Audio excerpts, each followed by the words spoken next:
어떤 카테고리의 상품을 일본에서는 그렇게 팔고 계신가요? 두루두루 하고 있는데 최근에 잘 나가고 있는 카테고리를 좀 말씀드리자면 브랜드 공부는 네. 어떤 식으로 접근을 하는 게 좋을까요? 이제 저희가 하려고 하는 게 판매잖아요. 지금 판매가 일어나고 있는 사이트에서 지적재산권 이슈가 일어날 수도 있단 말이에요. 해결할 수 있는 방법이 있을까요? 좀 100% 안전할 수 있는 방법은 없는데 그래도 최대한 이제 조심하게 하려면 네, 안녕하세요. 투트랙입니다. 여러분 밖이 엄청 따뜻하죠? 참 사업하기 좋은 데입니다. 그쵸? 예. 자, 최근에 저희 채널에서 많은 분들이 일본 구매 대행을 배우고 싶다, 잘해보고 싶다 라고 하신 분들이 계셔서 또 한편으로는 또 요즘도 일본 구매 대행 혹은 구매 대행이 되나요? 라고 물어보신 분들도 계세요. 그래서 헤랑은님과 도두고리님의 그 일본 컨설팅에 정말로 잘한 그 퍼포먼스를 내고 계시는 돈되기리님을 한번 모시고 어떻게 하면 일본 구매 대행을 또 자리 잡을 수 있고 또 본인만의 노하우도 있으니까요. 그런 거를 들어보는 시간을 갖도록 하겠습니다. 자, 우선 먼 길 와주신 돈되기리님께 환영의 박수를. 감사합니다. 네, 돈되기리님. 네네, 예. 안녕하십니까. 예, 저는 그 돈데크만이 생각났어요. 돈되기리 이러잖아요. 근데 이거는 돈이 되기를 뭐 할 때 돈되기리 뭐 이런 뜻인가요? 사실 정확하게 집으셨는데 네. 원래는 거기서 기원한 게 맞습니다. 돈되기리 그게. 네. 그러면 이제 조금 이제 저도 30대다 보니까 이쪽 나이대 있으신 분이 좀 더 캐치하지 않을까 예. 싶어가지고 원래는 이걸로 사실 유튜브도 하려고 했었어가지고 닉네임 이렇게 만드는 거였었거든요 처음에는. 그럼 오늘을 기점으로 한번 만들어 보시는 것도. 그것도 괜찮은 것 같습니다. 자, 본인 소개 한번 부탁드릴게요. 안녕하세요. 저는 일본이랑 중국 구매 대행을 하고 있는 돈되기리라고 합니다. 반갑습니다. 환영합니다. 자, 중국도 하셨다고요? 네 맞습니다. 네. 중국도 했었습니다. 지금 현재는 그러면은 딱 아까 말씀하신 대로 중국 구매 대행과 일본 구매 대행 이렇게 하고 계신 거예요, 그렇죠? 네 맞습니다. 네. 그 중국은 언제부터 시작하셨어요? 저 같은 경우에는 이제 한참 중국 이제 구매 대행의 붐이 일었던 이제 21년도에 한 3년 정도 됐죠. 그때 이제 시작을 했어가지고 올해부터는 이제 일본을 좀 주력으로 하고 있습니다. 자, 이렇게 온라인 사업을 이제 관심을 갖는 게 보통 이제 30대 초중반, 20대 후반 이런 분들이 많이 관심을 갖게 돼요. 네. 근데 어떤 일을 이전에 하셨길래 갑자기 온라인 사업에 관심을 갖게 되신 걸까요? 사실 직업이랑은 전혀 관계가 없는 게 저 같은 경우는 뭐 온라인 사업이나 구매 대행이랑 전혀 상관없는 그냥 평범한 회사 직장 생활을 하고 있었는데 저 같은 경우에는 이제 원래는 해외 생활을 계속 오랫동안 했었거든요. 그러다가 이제 현재 코로나가 터지면서 상황이 안 좋아져가지고 좀 위험할 수도 있겠다 싶어가지고 이제 급히 귀국을 한 다음에 집에서 이제 재택근무를 할 수가 있었어가지고 했었거든요. 근데 그러면서 이제 생각이 들었던 게 한국 들어와서 이제 살아보니까 생활하기도 좋은 것 같고 그러면 제가 이제 오랫동안 밖에 살았다 보니까 이제 기반이 없잖아요 한국 내에. 그런 제가 어떤 걸 하면 재택근무를 하면서 부업으로 시작하면서 그다음 나중에는 이제 뭐 본업을 그만두고서라도 계속 이어가서 할 수 있을까 하고 찾던 중에 온라인 사업을 알게 되어서 시작하게 되었습니다. 그 처음에 이제 집에서 할 수 있는 이제 재택 하면서 네. 할 수 있는 사업이 온라인 사업 말고도 또 몇 개 또 물망에 오른 게 있었을 것 같아요. 그렇죠. 어떤 게 있었어요? 아까 말씀드렸던 뭐 유튜브 채널 같은 유튜브. 것도 했었고 블로그 같은 것도 글자 적는 것도 좀 했었고 뭐 이것저것 시도는 했었는데 제가 이렇게 막 반응이 오는 거는 구매 대행이어서 가지고 이걸 좀 집중적으로 했었습니다. 처음에 이제 중국을 하다가 이제 한 3년 정도 편안하게 꾸준하게 이제 매출도 좀 나오시면서 하셨었어요. 네네.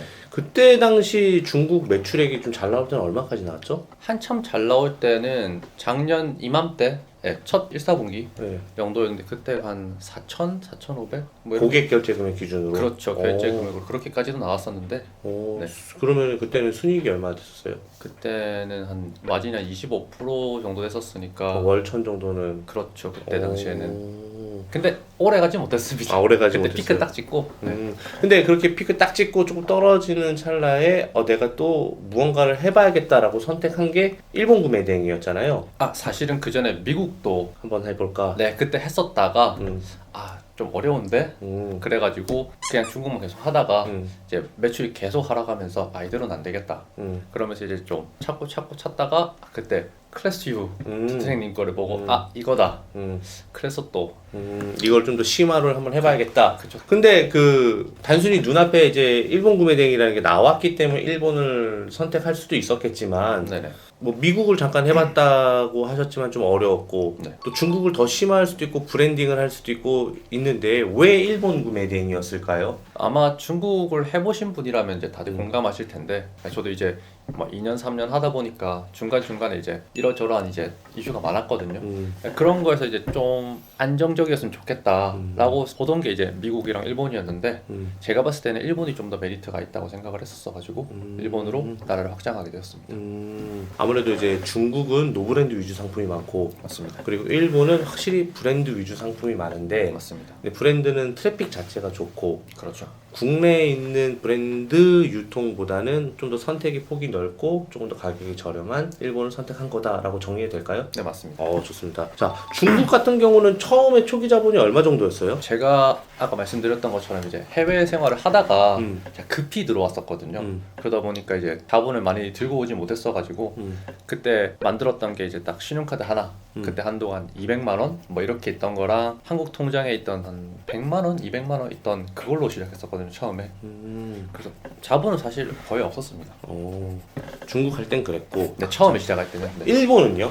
일본 같은 경우에는 뭐 시간이 많이 지났기 때문에 넉넉한 상태에서 그랬으면 아마 바로 브랜드 병행 수입을 하지 않았을까 싶은데 그 정도는 아니었고 그냥 조금 여유로웠다. 그때보다는. 네. 그 일본을 시작한 게 언제죠? 시작한 거는 작년 말에 이제 12월 달에 했었는데 불과 한 3개월, 4개월 된 거네요. 그쵸. 3, 4개월 정도 됐죠.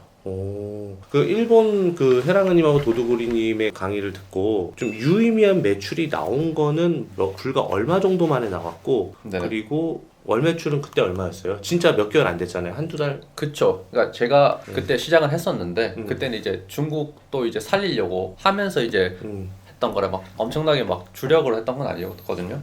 그러다 보니까 매출이 좀 잘 안 나왔어가지고 저 같은 경우 2월 달에 도도고리님이랑 이제 해랑은님이 하시는 이제 컨설팅을 제가 들었단 말이에요. 그리고 그때 생각나는 게 2월 21일 생각하는데 이제 그때가 이제 투플렉스 강의가 있었던 날이었고 그때부터 한 달이 지난 3월 달. 이 매출이 첫 매출인 거잖아요. 그러면 2월 달에 말에 시작해서 딱 3월 달 딱 들었을 때 그 풀로 돌렸을 때 한 달이 그쵸. 한 달 하고 며칠도 한 33일, 34일 정도 되는 그때가 한 1,400 정도. 한 달 만에요? 진짜 1,400만 원 정도 매출이 나왔었습니다. 결국에는 그래도 중국을 해왔기 때문에 이제 업로드하는 방법 정도는 그쵸. 좀 알고 있었던 거. 그쵸. 프로그램 사용 방법이나 네. 뭐 이런 거에 대해서는 기본적인 거. 그리고 어디 입점해야 되는 정도는 알고 있고. 그쵸. 오픈마켓에 좀 더 익숙했다. 그럼 결국에는 처음 하는 사람이 그 정도까지만 되면은 진짜 좀 한 달 정도 바짝 노력하면 뭐 아주 불가능한 거는 아니라고 말씀하시는 거네요. 네, 저는 충분히 가능하다고 생각합니다.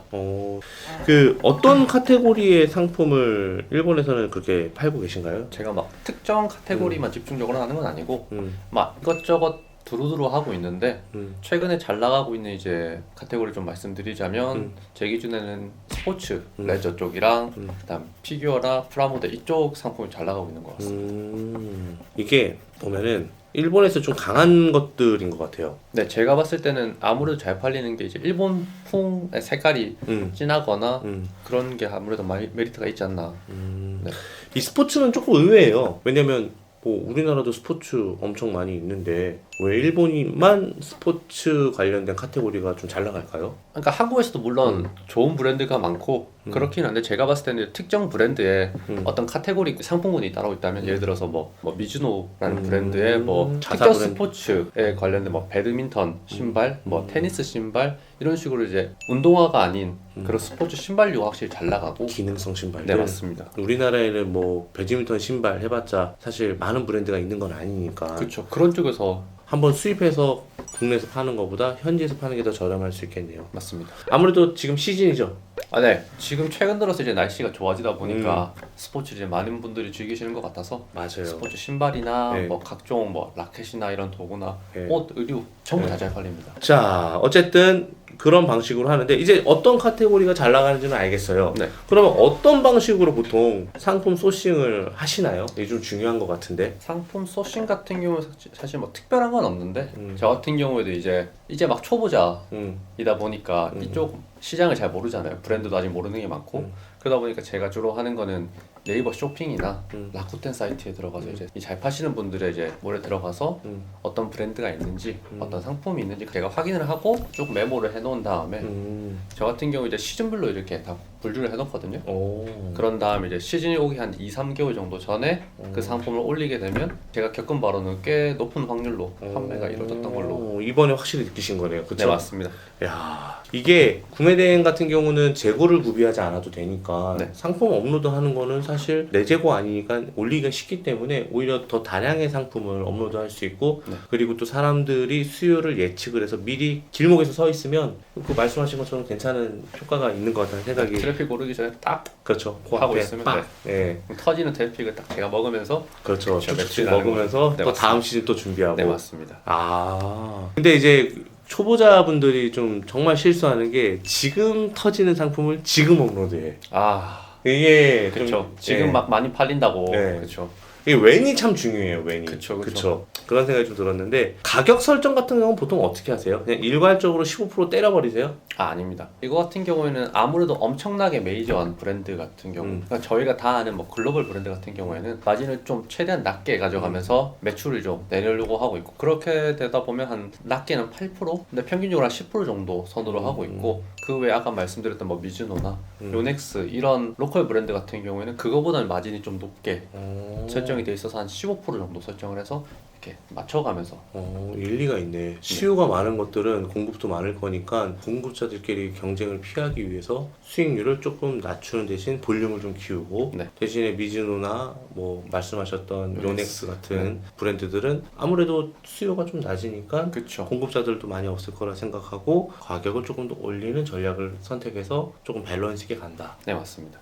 괜찮은 전략 같아요. 근데 아까 말씀하실 때 이런저런 브랜드를 알아야 된다고 말씀을 하셨어요. 네네. 일본은 브랜드이기 때문에. 네. 그래서 브랜드 공부는 네. 어떤 식으로 접근을 하는 게 좋을까요? 왜냐면 시험 범위가 있어야지 시험을 공부를 할 거 아니에요. 이런 걸 어떻게 하셔야 될까요? 제가 생각했을 때는 이제 저희가 하려고 하는 게 판매잖아요.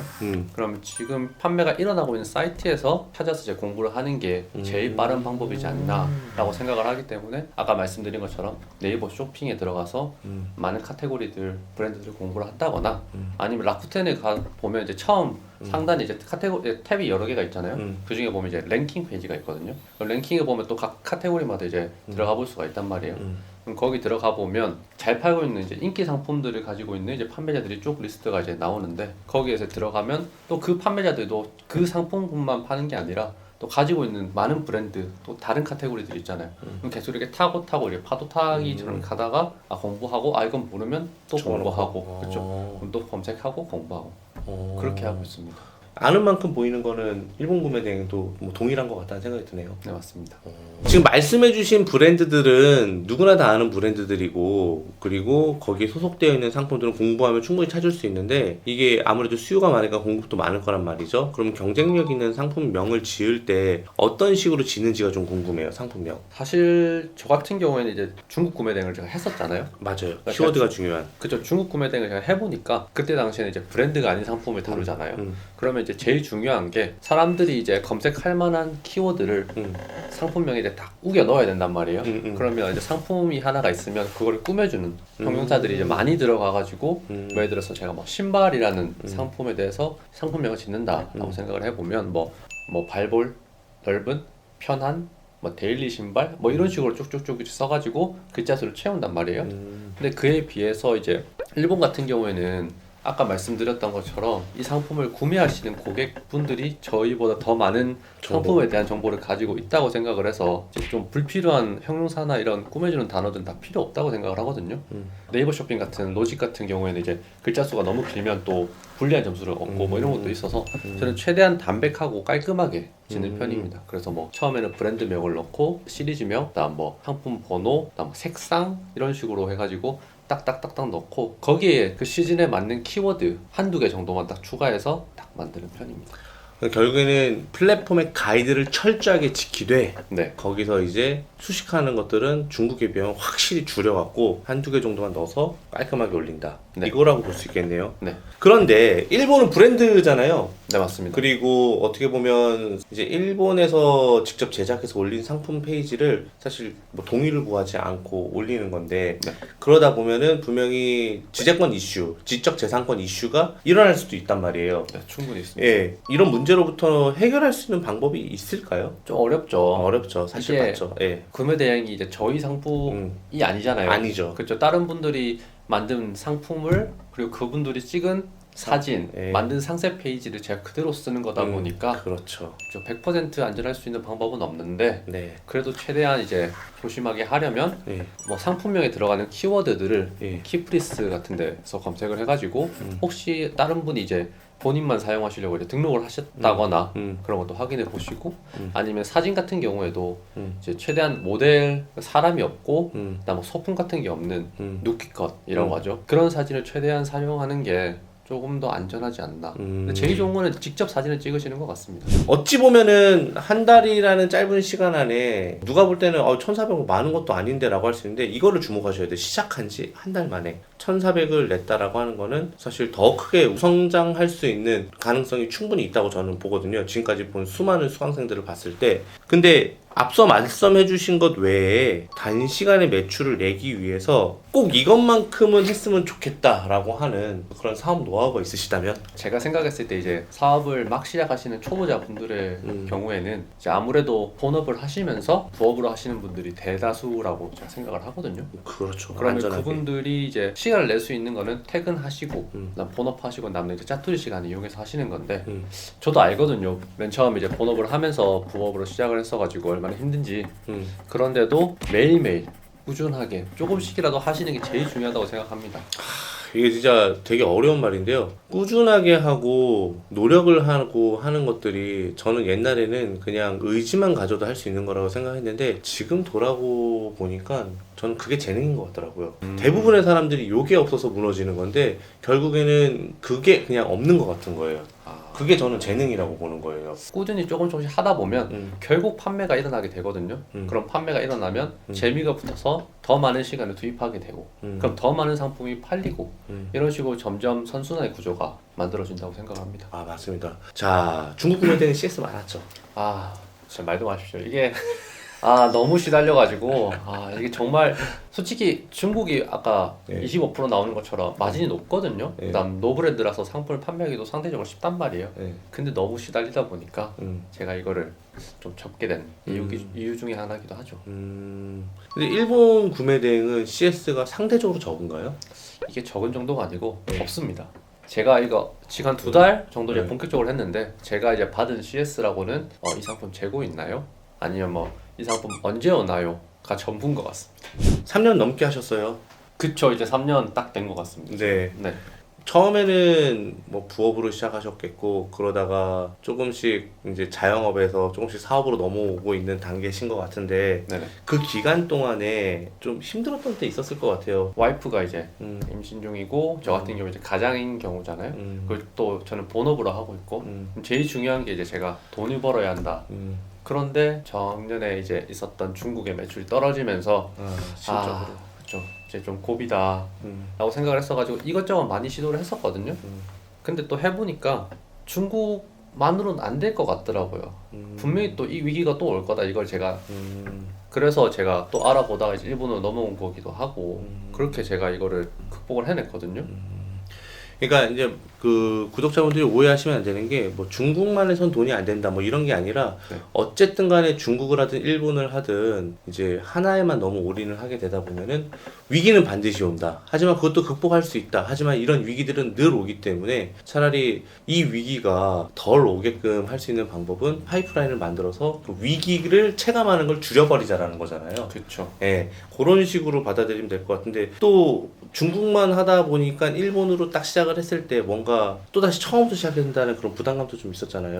좀 막막했죠. 예, 이걸 또 이 짓을 또 이러면서 그렇죠. 이제 처음 올라가는 이제 그게 네. 제일 힘든 거잖아요. 예, 이걸 또 어떻게 해야 되나 했었는데 저 저 같은 경우에는 이제 컨설팅이란 도움으로 좀 그 구간을 빠르게 지나가면서 매출을 이렇게 확 키운 자, 요번엔 조금 다른 이야기예요. 뭐냐면 요즘에 알리테무가 중국 구매 대행에 영향을 많이 미쳤잖아요. 어마어마하죠. 네. 그렇기 때문에 이제 알리테무에서 취급하지 않는 그런 상품들을 브랜딩을 하려고 또 요즘에 또 굉장히 핫해요. 네네네. 예, 핫한데 어떻게 보면 구매 대행에 그래서 신규 유입이 좀 적어졌다고 저는 데이터는 없지만 체감상 그 신규 유입이 적어졌다고 생각되는데 이 현상에 대해서 좀 어떻게 생각하세요? 네. 제가 이제 3년 전에 이제 뛰어들었을 때는 정말 그때는 말 그대로 붐이었거든요. 네, 진짜. 누구나 이제 유튜브를 키면 그냥 누구나 다 이제 스마트 스토어 해야 된다, 구매 대행 해야 된다 막 그랬던 시기인데 지금 확실히 분위기가 다른 것 같습니다.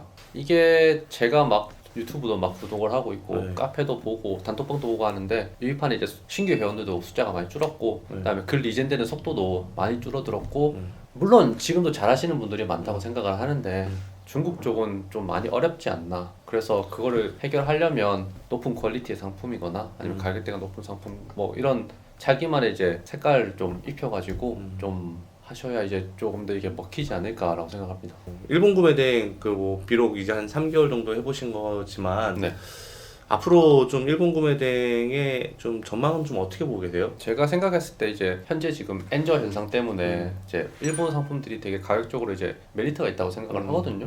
그래서 한동안은 상황이 계속 괜찮을 것 같은데 아까도 말씀해주신 것처럼 한 가지에 너무 이제 또 몰두를 하게 되면 이게 또 위기가 올 수 있으니까 이거를 가져가시되 말씀해주신 것처럼 파이프라인 중에 하나로 가져가시는 게 제일 좋지 않을까라고 생각합니다. 이게 전부가 아니고 네. 저도 일본 구매 대행을 굉장히 오랫동안 해온 입장에서 생각했을 때 다 자기 하기 나름인 것 같아요.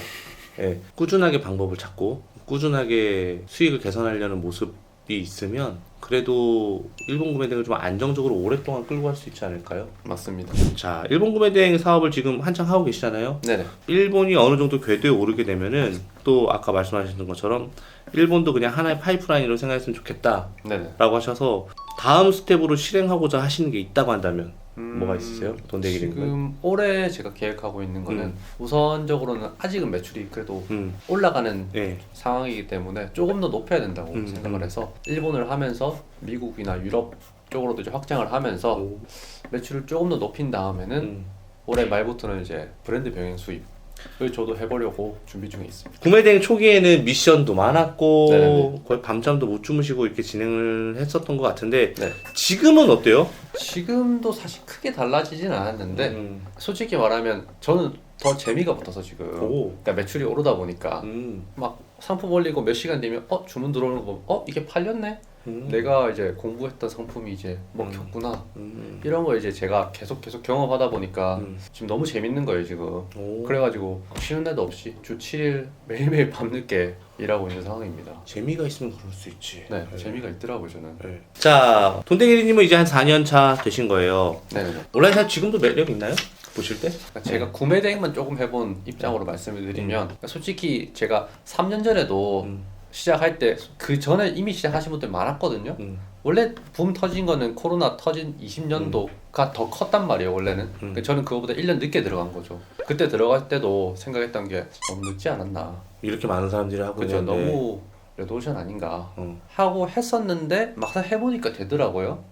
그리고 이번에도 일본 너무 레드오션 아닌가 했는데 또 되더라고요. 그렇죠. 그러니까 결국 중요한 거는 정말 대다수의 사람들은 그냥 정보를 이제 알게 되고 이런 게 있구나 하고 그냥 지나간단 말이에요. 그럼 엄청나게 많은 그냥 허수들이 있을 뿐이지 실제로 이걸 실행해가지고 매출을 내고 하시는 분들 정말 극소수란 말이에요. 그분들이랑만 결국 싸우면 되는 거기 때문에 제대로 된 방법으로 꾸준하게 하신다면 지금도 충분히 된다고 생각합니다. 그래요. 뭐 저같이 평범한 사람도 했는데 여러분들은 더 훌륭한 교육도 받고 더 좋은 환경에서 또 여러 가지 생활을 하셨을 텐데 더 잘 될 수 있으면 더 잘 된다고 생각을 하거든요. 그래서 여러분들 이 영상을 보고 뭐 시작하지 않더라도 그냥 좋은 동기부여만이라도 받아가셨으면 오늘 영상을 여기까지 본 충분한 이유가 될 거라고 생각을 합니다. 자, 선생님 오늘 촬영 어떠셨나요? 말씀 너무 잘해요. 감사합니다. 유튜브 하셔도 될 것 같아요. 그런가요? 네, 엄청 말씀을 잘하셔서 또 유튜브를 또 한번 해서 크리에이터로서도 한번 기대해 볼 수 있을 것 같다는 생각이 듭니다. 자, 저는 개인적으로 돈대기리님을 오래전부터 닉네임은 되게 익숙한데 실제로 알게 된 거는 이제 클럽하우스라는 이제 이제 모임에 들어오셔서 이제 알게 됐는데 너무 인상도 좋고 그리고 말씀도 너무 잘하셔서 언젠가는 한번 제 채널에 나오겠다 생각이 들었는데 그게 오늘이 될 줄 몰랐네요.